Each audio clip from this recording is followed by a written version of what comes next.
Саламатсыздар ма балалар? Саламатсыз. Оқулықтарымыз, дәптерlerimiz алдымызда, алдымызға ашық. Енді біз бүгінгі Қазақстан тарихы сабағы, бүгініміздің тақырыбымыздың ішінде жаңа тарау бастаймыз. Бұл тараудың ішінде біз бүгін ұлы далалар көшпелілердің империяларын тараудың 29-8 жылы Түрік империясы көшпелілер мемлекеттің классикалық үлгісі тақырыбында сабақ өтеміз. Дәптерімізді ашамыз, бүгін сабақтың тақырыбын жазамыз.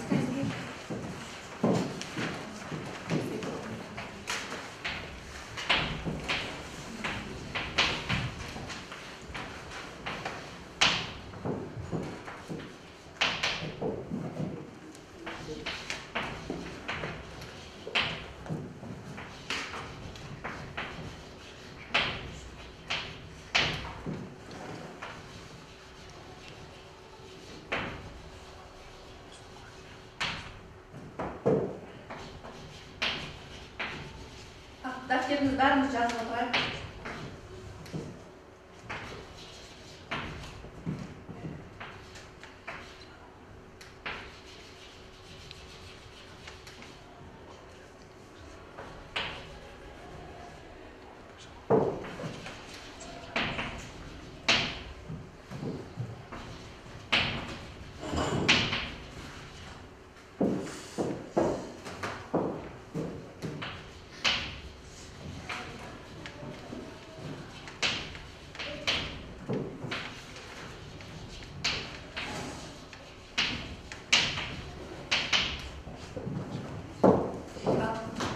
Жазып алдық па? Сабақтың тақырыбын жазып алдық балалар. Енді біздің бүгінгі сабағымыз тақырыбында интерактив тақтаны мен пайдаланып отырып, тақырыпта тапсырмалар бар, осы арқылы беріп отырады. Осы тақтаға қараңыздар балалар. Біздің оқу бағдарламасы сәйкес оқыту мақсатында бізде бүгін Қазақстанда мемлекеттіліктің қалыптасуының тарихи кезеңдерін түсіндіреміз. Және деректерді талдау негізінде түркі мемлекеттердің дамуын зерттеу, мемлекет құрылысындағы сабақтастықты анықтау. Осы біз мақсатымызға жетуіміз керек. Бүгінгі біз жаңа сабақта бастамас бұрын ой салу дейміз. Ой салу дейміз, өткен күн, кеше тарих, келер күн, ертең сыр, ал бүгінгі күн үлкен сен. Мына тақтада тұрған немерде әрқайсымыз өзіміз айтып, бүгінгі сабақтың тақырыбын ашып алайық. Не көріп тұрсыздар мынау? Бірінші тұрған сурет не мынау? Ненің бейнесі? Ал. Бұл суретте алаштың бейнесін белгілеген, яғни бұл туыстық, бауырлар, қандастар, яғни үш жүздің бірігуін білдіреді. Жақсы, жарайды, бұл біздің де. Келесі не мынау бізде? Рухани жаңғыру. Рухани жаңғыру. Рухани жаңғыру дегеніміз өзі айтып тұрғандай, бұрынғы мен қазіргіні байланыстыра отырып, жаһандану, елбасымыз айтқандай, салт дәстүрімізді дәріптеп және де заманмен бірге дамуымыз. Жақсы. Бұл рухани жаңғыру бағдарламасы қашан қабылданды балалар? 2017 Жақсы, 2017 жыл 12 желтоқсан айында біз сол жаңғыру аясында әлі осы күнге шейін жұмыс жасап келе жатырмыз. Ал ең соңында тұрған Жалпы көкбөрі бейнесі көк тәңірмен астасып жатыр. Ұлы далада көкбөрілер жердің иесі болса, дәл солай түркілер де жердің иесі деген мағынада көршілес елдер көкбөрі бейнесін түркілердің символы ретінде қабылдаған. Дұрыс, өте жақсы. Көкбөрілердің бейнесі ретінде қабылдаған. Біз бүгінгі сабағымыздың тақырыбы балалар, осы түрік жер жайында айтамыз, түрік қағанаты жайында. Балалар, біз ерте темір дәуірін өттік қоя, содан соңғы өткеніміз 10 тайпалары болды ғой. Ондардан кейін біздің осы ұлы даламызға бізге түркі тілдес тайпалар мемлекет құрады. Қазақ даласында ең ешкі мемлекет осы түрік қағанаты. Біз қазір мәтінмен жұмыс жасаймыз, оқулықты ашамыз бәріміз. Түрік қағандығы, батыс түрік қағандығы, шығыс түрік қағандығы. Осы мәтінді оқи отырып, осы сұрақтарға жауап береміз. Бірінші түрік қағанаты, екіншісі батыс түрік, одан кейінгі шығыс түрік қағанаты. Кітапты ашып, бір 2-3 минут уақыт берем. Оқылып шығамыз мәтінді, мәтінмен жұмыс жасаймыз түгел. Сосын барып біз сұрақтарға жауап береміз. Асықпаймыз, аппай.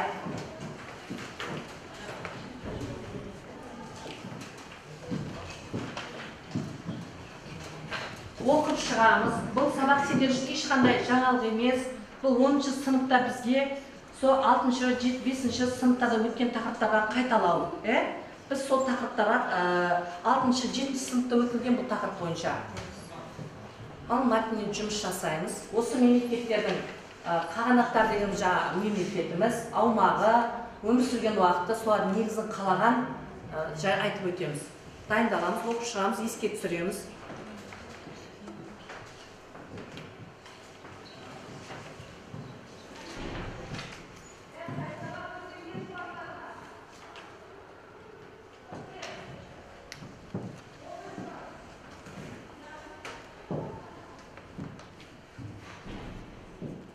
Ал дайыныңыздар ма ішінде? Бірінші. Кім дайын бізде? Дайын болса жауап бере береміз, дайындарымыз. Қайсыларыңыз дайынсыздар?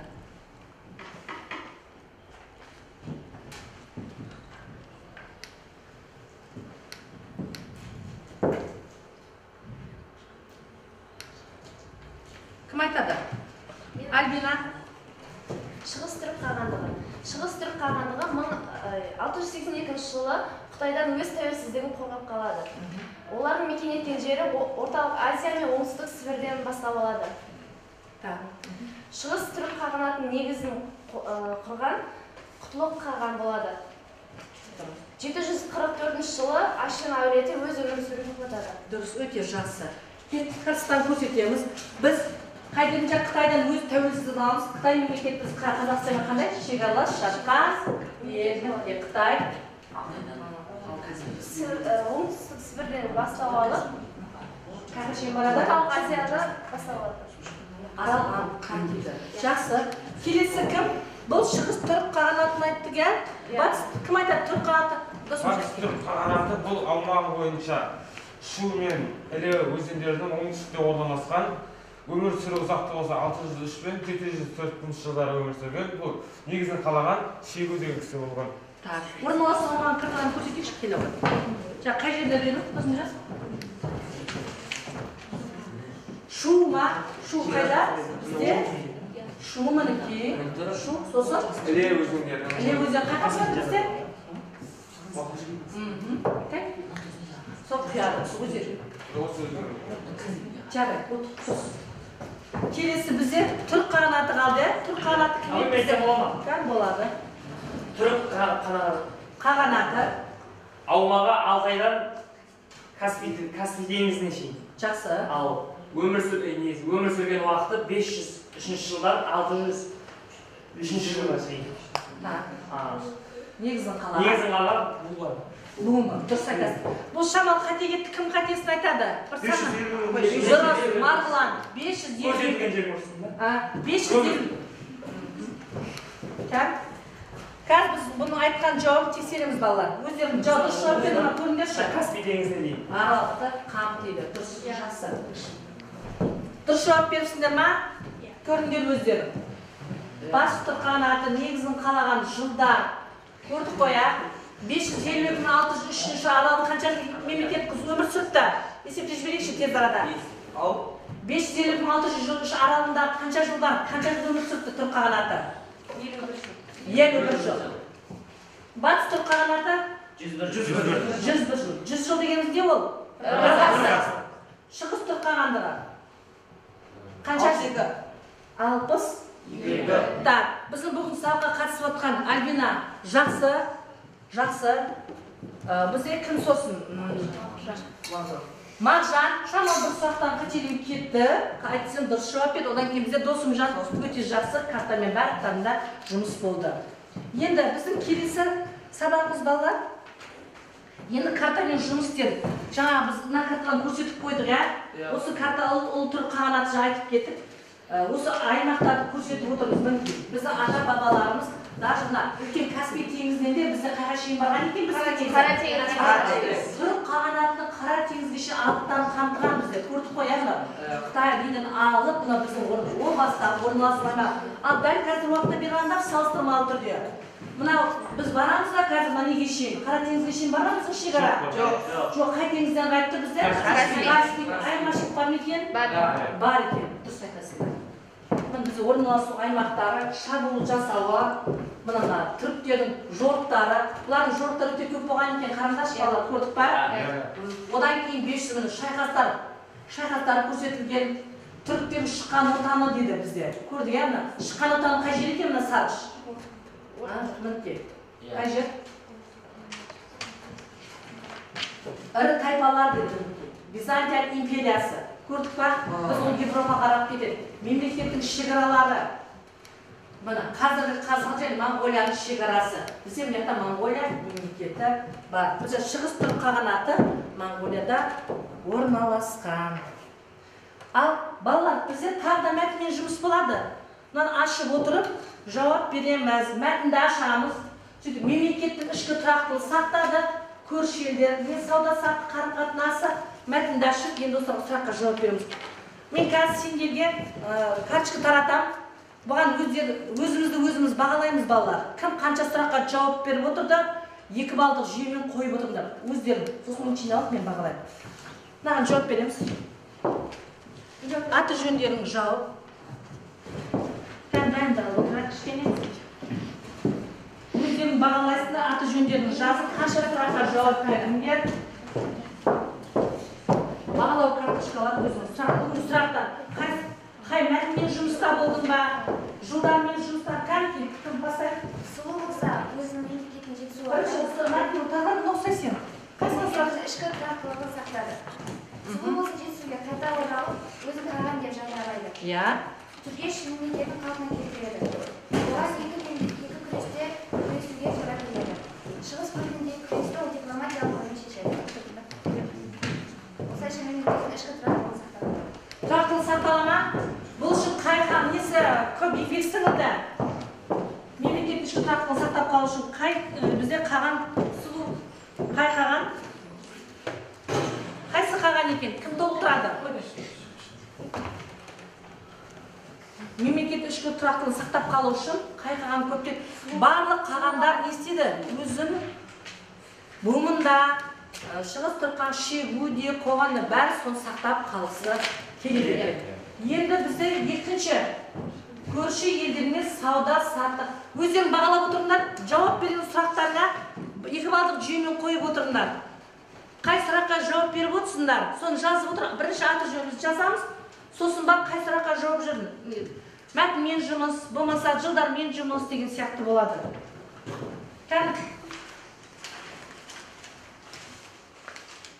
Бізде саралау әдісі бойынша қазір мен мәтінмен жұмыстағы А деңгейіндегілер жауап береді да, одан кейін бізде С, В деңгейлер бар. Сол оқушыларға мен карточкалық жүйелерін таратамын. Солармен жұмыс жасап отырамыз.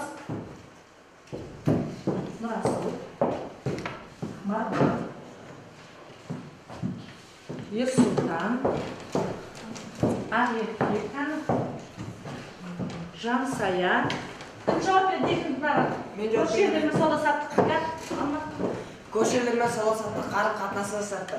Система Византияға баратын ұлы жібек жолының солтүстік тармағын ашып, Византия сауда және демократиялық орталығын ашты.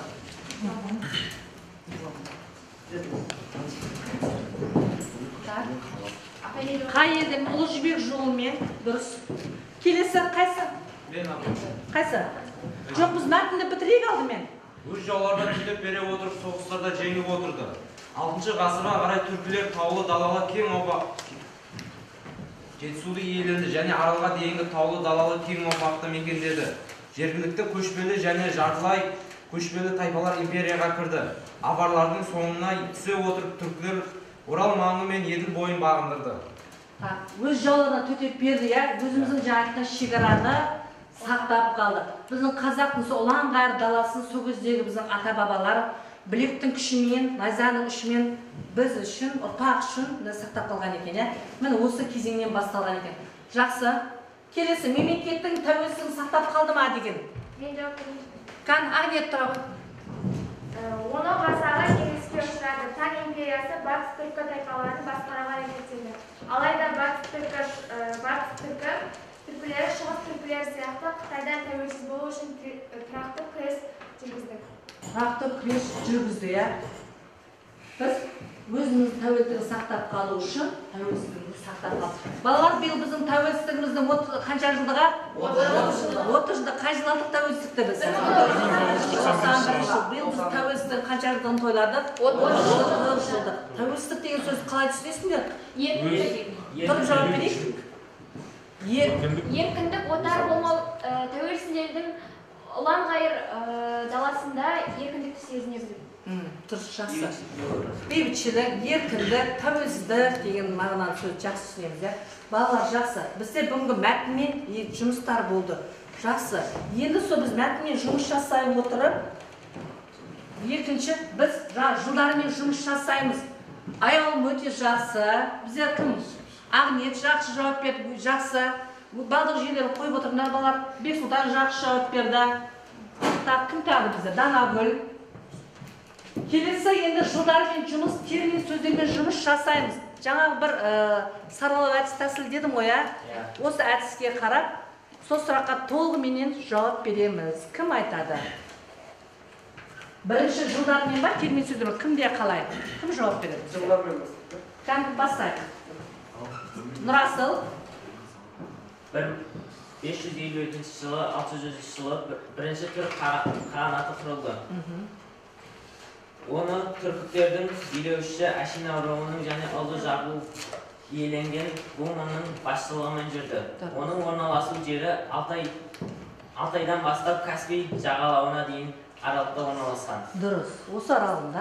Қанша жыл өмір сүріп дедік, сонда біз алғашқы мемлекетіміз 51 жыл. 51 жыл өмір сүрген екен. Жақсы, отырамыз. 634 жыл. Бар Нұрдама? 634 жылы Ношибеге сенген елтеріс қаған оның жүйесін қалпына келтіруге әрекеттесті. Ол Шу өзенінен батысқа қарай аумақты иеленді. Шу өзенінен бастап батыс аймаққа. Айтқан жерлерін картадан көрсете аласыңдар ма? Шығып. Нұрасыл, сен де көрсете аласың ма картадан? Шу өзенінен батысқа қарай аумақты иеленді. Ношибелер осы жақта өмір сүрді. Жақсы, Бағнұр.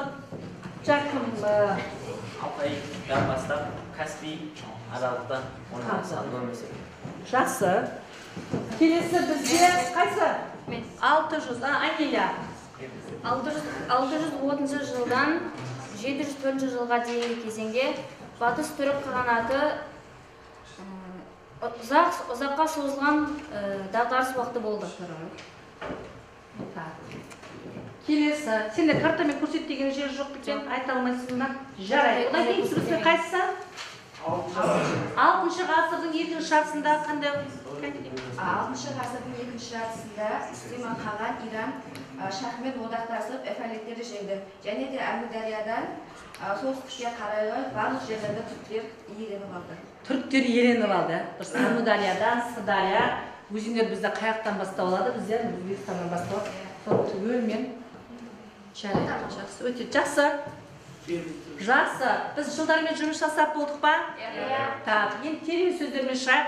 Бұл да сол мәтіннің ішінде 10 одағы деген кім жауап береді? Қандай болады Исқан? Қағандықтың батыс бөлімдегі түркілік көшпелі халық 10 одағын біріктірді.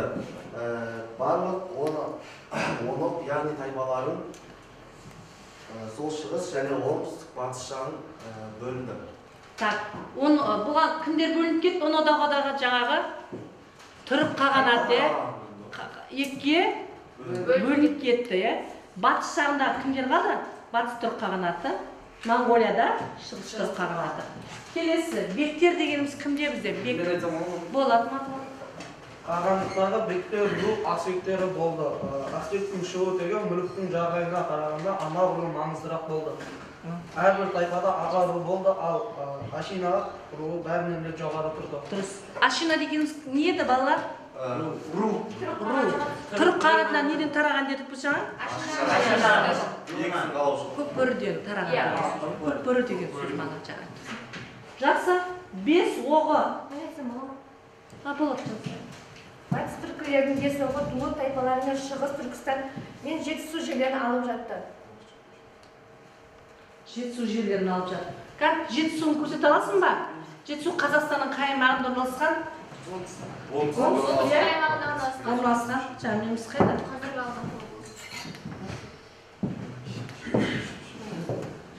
Жетісу бізде жоқ, дұрыс емес. Жетісу аймағын кім көрсетеді? Апа мен көрсетемін. Кел абы, аяу. Артыр. Bir шетте тұр, оң шетте тұрамыз. Жетісу қазіргі Алматы облысында орналасқан. Алматы облысы қай бізде? Жоғары шығып міне осы Жетісу деген сөз. Жетісу жер жаннаты деп атамыз. Тұр, жақсы. Қателеспейміз жансая. Келесі бізде 5 оғын жауап бердік, 5 оқ па? Міне көрдіңдер ме? Оғы, оқ деген. Кел Марғұлан. 5 оқ Нушиби Шу өзенінің басқа қарайғы аумақты иеленеді. Дұрыс. Нушибилер, я? Иә. Бұл да қай жерде орналасқан еді? Шу өзенінің басқа Шу өзенінің бойында. Шу өзенін білесің ба сен қайда орналасқан? Көрсетші. Шетте тұрамыз. Шухан. Шу өзенінен басқа қарайға иеленеді. Дұрыс. Міне көрдің ме? 5 оқ Шу өзенінде, 5 оғы қаяқта бізде? Жетісу өзенінде. Екеуі айырмашылығы бар екен, Жақсы. Бәріміз саққа қатысты. Дұрыс. Дәптерлеріңді жазып алдыңдар ма осы неғылған сөзді? Термин сөздерінің жылдармен жұмыста. Дәптерге жазып қойыңдар. Тез 2 минут уақыт беріп. Жылдармен жұмыс деп қойыңдар да дәптерге жазамыз. Термин сөздермен жұмыс дейміз да дәптерге жазамыз.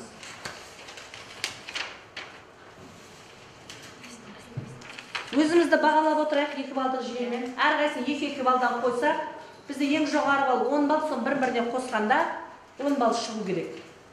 Болмаса шықпай қалса, сол бал арқылы сендер бағалайды.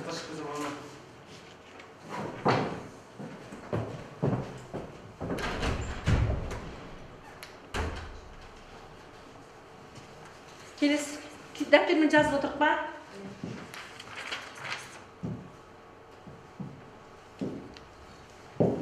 Жазып алайық, жазып болғанда қолымызды қойып отырамыз. Алмат жазамыз.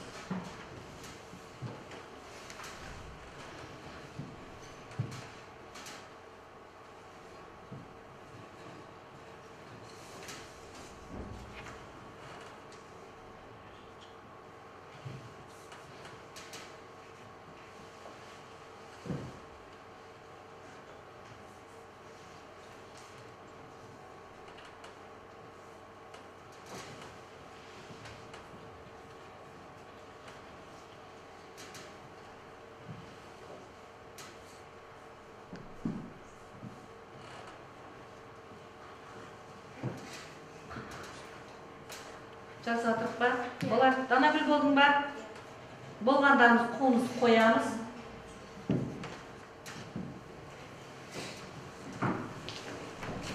Бұл термин сөздер, жылдармен жұмыс, бізге енді жыл ортада керек болады. Есімізде қалсын. Болдық па? Болдық па бала? Иә. Так, біз бейнеролик көреміз қазір.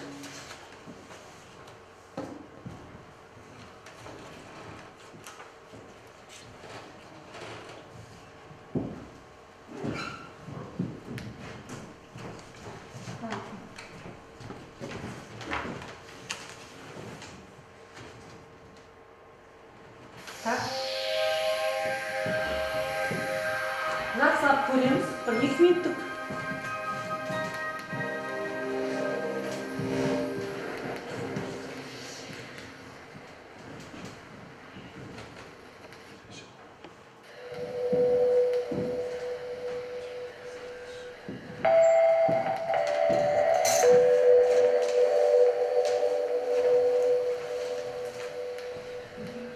Мұхтар.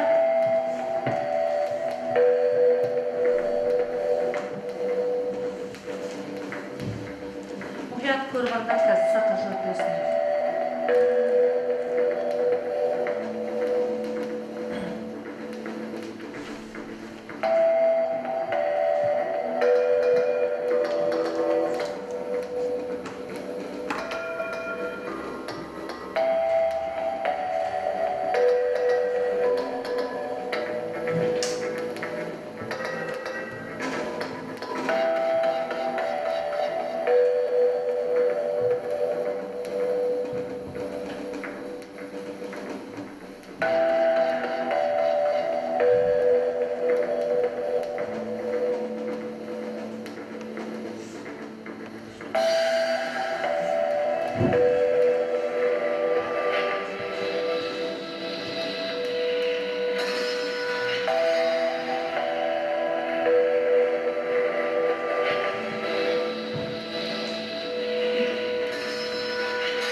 Балалар, біз Күлтегіннің батырдың жаңағы видеоролигін көрдіңдер. Бұл Күлтегін батырдың басында бұл қай жерде табылған балалар? Монғолияда, Урхон өзенінің бойында табылған екен. Қазір осы көріп алдық қоя, осы жайында кесімдерге мен сұрақ қоямын. Түртіп алу стратегиясы дейміз. Енді қазір өз бағалау несі түртіп алу стратегиясы деп қосындар, қанша сұраққа жауап берсіңдер, әр сұраққа 2 балдық жерден қойып отырмдар, жарай ма? Бірінші, 1893 жылы Күлтегін жырын кім ашты? Жақсы. Келесі. Ең алғашқы ашылған құпия сөздерді атамарлар. Тәңір, дұрыс. Бұл ескерткіштер қай билеушілердің құрметіне арналған? Алмат. Қашаған білген билеушінің құрметіне. Бұлар қай елдің билеушілері еді? Шығыс. Шығыстыр тағы. Күлтегін батыр туралы жырдың авторы Аружан. Күлтегін жырдың авторы Йолық. Келесі. Күлтегін жыры қанша топтамадан тұрады? Яш жауап береді. 2 топтан тұрады. Жақсы. Бұл балалар Күлтегін жырын сендер тек тарихқа байланысты емес, бұны сендер қай сабақта өткейсіңдер? Әдебиет сабағында өткейсіңдер. Бұл жайында сендер білеміз. Не жайында жазған екен бұл Күлтегін жайында? Йолғы не жайында? Күлтегін батырдың ерліктерін жазған, елін қалай қорғаған, осының бәрін, осы тасты көрдіңдер ма? Қашап тұрып жазған, бұл Қытай тілінде де, бұл үлкен еңбек. Дұрыс айтасыздар. Енді балалар, бізде бүгінгі сабақтың несінде үлкен шеңбер тәсілі деген кері байланыс жасаймыз. Бүгін не білдіңіз? Сіз үшін не жаңалық болды? Сабаққа қатысуыңызды қалай бағалайсыздар өздеріңіз? Және сабақта қандай қиындықтар туындады? Уақыт берем, 5 минут уақыт берем, сосын жазамыз. Алып тұрасыңдар, 100%. Мына сұраққа жауап беріп шығамыз. Болғандарымыз тұрып шетімізден оқып. Кері байланыс бұл мысалға. Әркім өзі болады. Кері байланысқа шығамыз. Және өздеріңіз сабақсыз қалай бағалайсыз? Балдық жүйені қосамыз, менде пәлен бал болды дейміз. Әр неге жауап беріңнің 2 бал қойып отырыңдар деді қой, Қанша сұраққа жауап берді, бірін-біріне қос. 3 сұраққа жауап берсең, 2-2 қос, 6, 7, 7 болады. Қандай қиындық туындады?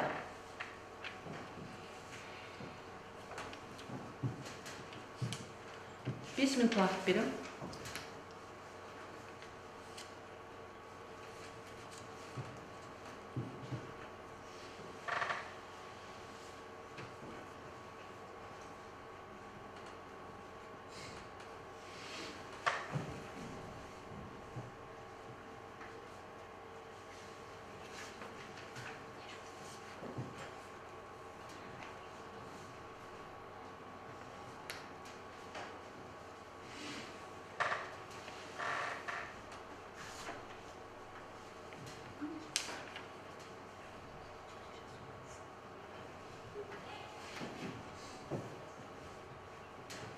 Екі минут уақыттан бар. Бәрін жауап береміз.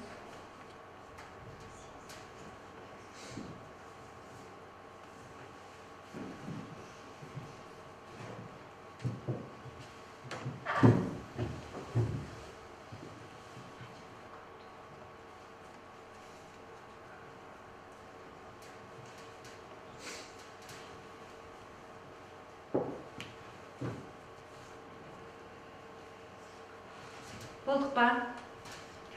Бірінші бізде бастаймыз. Бәріміз оқышамыз. Бізде уақыт бар. Бүгінгі сабақтан менің білгенім түрік қағандықтары туралы толығырақ мәліметтерді алдым. Және мені жаңалық есебінде болғаны ол Күлтегін жазбаларындағы Қытай жазулары. Мен бүгінгі сабақтан 9 балл алдым. Және қиындық тумады. 9 балл дегеніміз біз 5 дегенсіз. Жақсы, жарайсың. Кім жауап береді тағы да? Бәріміз оқып шығамыз. Бізде 10 балдық жүйемен бағалау әдісі 9-10 деген балл бізде 5. 7-8 балл дегеніміз 4, 5 пен 6 деген 3 деген болады. Өз неңді қорғап шықтың, Альбина? Диана. Келесі кім оқиды? Болдық па қыздар? Болады, ай. Бүгінгі сабақ мен үшін өте түсінікті болды. Түркі империясының түрлі ақпараттарымен таныстым. Сабақ өте жоғары дәрежеде өтті. Мен бүгінгі өзіме 10 балл дәрежеден 9 балл қоямын. Қандай қиындықтар туындады сен үшін?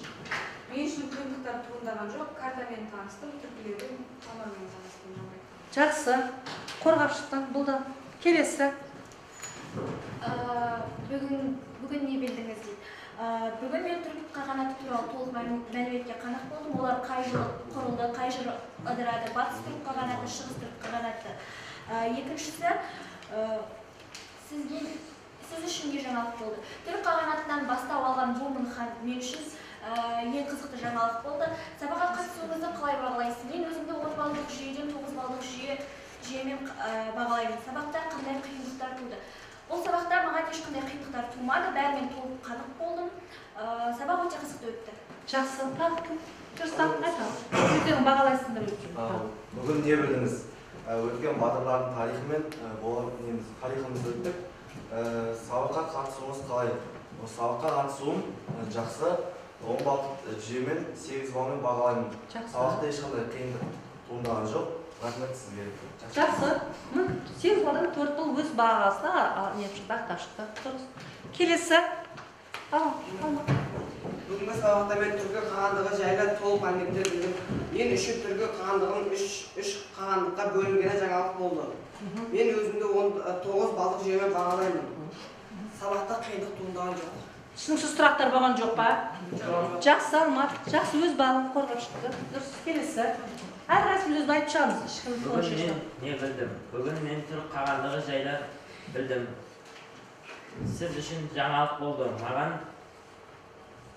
3 түрік қағандығы жайлы жаңалық болды.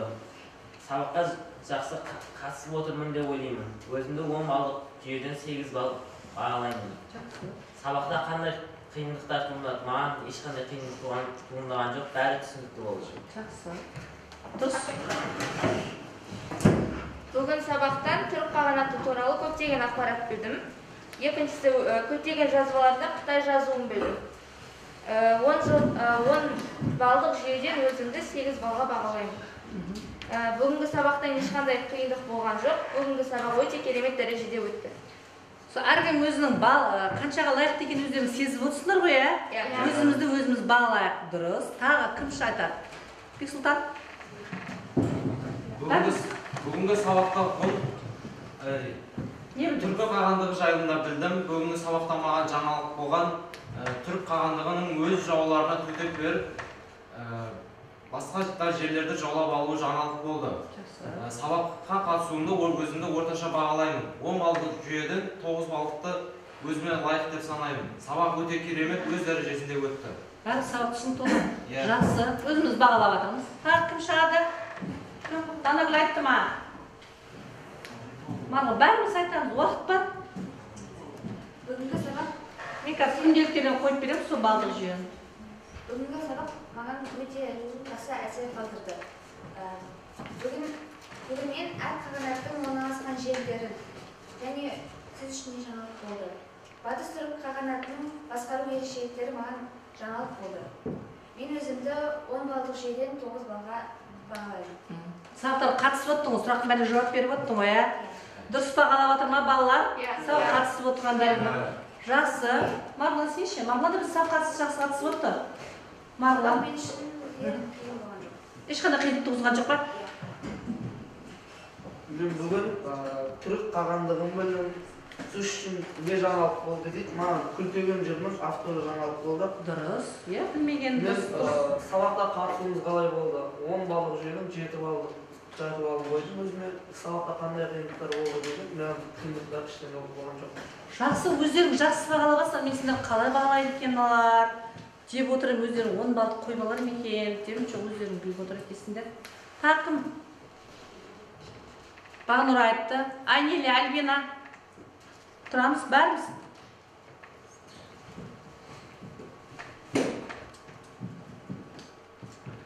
Как? Аружан.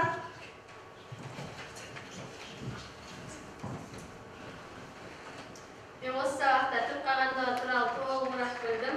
Жаңалық болғанда ол көптеген жазбасында Қытай тілімен жазылған жазбаларды білдім. Және мен 10 баллық жүйеден 8 баллық жүйемен бағалаймын. Бұл сабақта маған қиындық тудырған жоқ, және сабақ жоғары дәрежеде өтті. Жоғары дәрежеде өтті. Жансая? Ақниет, әлі өздерің бағалай алмай отырсыңдар ма? Айнеле, қан бәріміз өзіміз бағамыз айтшы, бүгін бәріміз 100%-ға. Досымжан? Сабақта не білдім дегенде, батыс қағанатты білдім. Екінші, не жаңалық болды? Не жаңалық болғанда? Батыс түрік қағанатын толық түсіндім осы сабақта, апайдың арқасында. Сабақ бағалауында 10 балдан өзіме 6 бал қоям. Сабақ мен үшін онша қиын болған жоқ. Қиындықтар тудырған жоқ, Сабақтар ешқандай қиындық тудырған жоқ па? Бәрімізге түсінікті болды, Бізде тағы қалып кеткен. Жансая, Ақниет. Жансая, Альбина. Түгел бәріміз айтамыз, кері байланысқа шығамыз.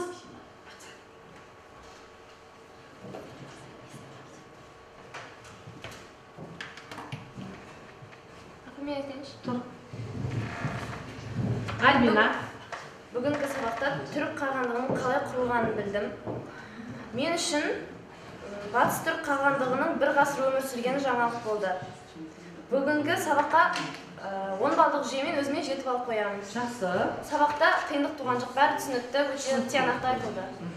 Мәтін мен жұмыста, жылдар мен жұмыста бір-бірімізді түсініп өттік қой, ең керектісі. Тағы кім бар бізде?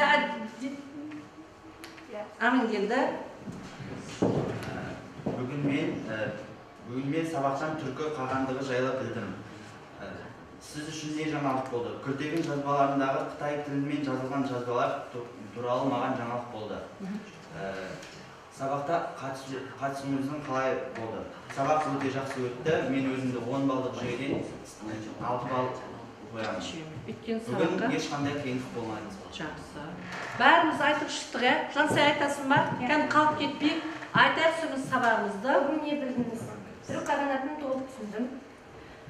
Сіз үшін не жаңалық болды? Түрік қағанатының күш қуаты. Сабақты қатысуыңыздың қалай бағалайсыз? Сабақ өте жақсы өтті. Мен өзімді 10 балдық жүйемен 8 балмен бағалаймын. Сабақта қандай қиындықтар туындады? Сабақтар ешқандай қиындық туындаған жоқ. Жақсы, отырамыз. Балалар, біз сонымен бүгін бәріміз кері байланыс жасадық, Кері байланыста бүгінгі біздің сабағымыздың несін алдық? Сабақ қорытындыладық, Біз қазір басына келейік. Біз оқу бағдарламасына сәйкес оқу мақсатын қоямыз. Біз бүгінгі мақсатымызға жеттік па? Бірінші оқушайық. Қазақстанда мемлекеттіліктің қалыптасуының тарихи кезеңдерін түсіндіруден. Түсіндік па? Мақсатымызға жеттік па? Қандай мемлекет бар екен? Оның тарихи кезеңдердің қалай өткендерін білдік, Кімнің ел басқарғанын, қай ғасырлар уақытта? Келесі, деректерде талдау негізінде түркі мемлекеттердің дамуын зерттеу, мемлекет құрылысындағы сабақтасты анықтау дедік. Анықтадық па? Білдік па? Бізге ешқандай қиындық тумады. Біздің сабақ басталғанда қойған міндетіміз, біз осы оқу мақсатына жетуіміз керек. Соның аясында балаларға сабақ түсіндіріп, соның аясында балаларға біз білім үйретіп, олар бізге жауап беру керек. Ал енді балалар, біз бүгінгі сабағымызды аяқтаймыз. Осы тақырыпты үйде оқып келеміз. Сөйтіп осы оқып келе отырып, үйге қазір тапсырма береміз сендерге балалар. Үйге тапсырма, эссе жазамыз. Түрік империясының мұрагерлері 200-300 сөзден тұратын эссе жазып келеміз. Осы тарихи кезеңдерді қосамыз. Одан кейін жаңағы термин сөздерді, сосын жылдармен жұмыс, өзіміз эссені жазу жолдарын білеміз ғой балалар, Сол арқылы жазып әкеп, үй тапсырмасын орындап келеміз. Бүгінгі сабаққа қатысқан оқушыларға бәріне рахмет. жаңа өздеріне қойған балдық жүйелерін өздеріне лайық келді. Мен сол жағында өзім бағалап отқам. Қазір сол бағаларымды күнделіктерге қойып беремін. Бүгінгі сабақ осы. Күнделіктерім болса алып келіңдер, мен қояйын. Күнделік әкелеміз.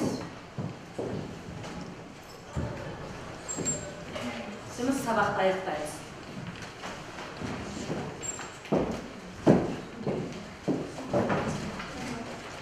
Күнделік күнде бар.